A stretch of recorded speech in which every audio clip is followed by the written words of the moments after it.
ভাইরে ভাই 2026 ফুটবল বিশ্বকাপে 1 লক্ষ নিরাপত্তা কর্মী নিরাপত্তা দেবে সাধারণ দর্শকদেরকে যারা বিশ্বকাপ খেলা দেখতে মাঠে যাবে, এমনটাই কিন্তু ঘোষণা দিয়েছেন মেক্সিকোর সরকার। আপনারা সবাই জানেন যুক্তরাষ্ট্রের পাশাপাশি কিন্তু 2026 ফুটবল বিশ্বকাপে আয়োজক মানে সহ আয়োজক দেশ হিসেবে কিন্তু দায়িত্ব পালন করবে মেক্সিকো। তো মেক্সিকোতেও কিন্তু অনেকগুলা ম্যাচ হবে এবং সেই ম্যাচে নিরাপত্তা দেওয়ার জন্য মেক্সিকোর সরকার কিন্তু একটা ঘোষণা দিয়েছেন, যেখানে তারা বলতেছে যে মাঠে দর্শকরা যাতে ভালোভাবে খেলা দেখতে পারে এবং মাঠের বাইরে যেন আসলে কোনো অপ্রীতিকর ঘটনা না ঘটে, সেই জন্য 1 লক্ষ নিরাপত্তা কর্মী আসলে নিরাপত্তা দেবে সাধারণ দর্শকদেরকে।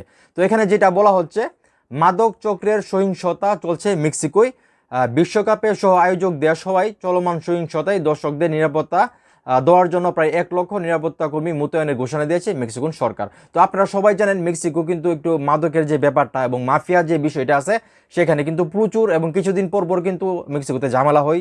তো এই জিনিসটা মাথায় রেখে, আর অলরেডি কিন্তু এখনও চলতেছে, যেখানে বলা হচ্ছে মাদক চক্রের সহিংসতা চলছে, মানে অলরেডি চলতেছে।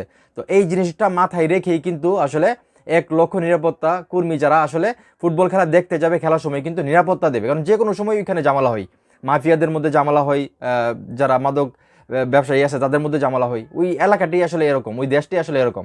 তো যাই হোক, এখন এই মুহূর্তে যারা আমার এই ভিডিও দেখছেন, এই যে মেক্সিকোতে আসলে বিশ্বকাপ খেলা চলবে এবং সেখানের পরিবেশটা কিন্তু আসলে আপনারা সবাই জানেন কীরকম। তো এই জায়গা থেকে আসলে 1 লক্ষ নিরাপত্তা কর্মীকে আসলে নিয়োগ দিলে কি বা নিরাপত্তা দিলে কি সব কিছু ঠিকঠাকভাবে চলবে কিনা বা কোনো ঝামেলা হইতে পারে কিনা, আপনাদের কি মনে হয় সেটা অবশ্যই কমেন্ট করে জানাবেন। ভিডিওটা ভালো লাগলে অবশ্যই শেয়ার করবেন।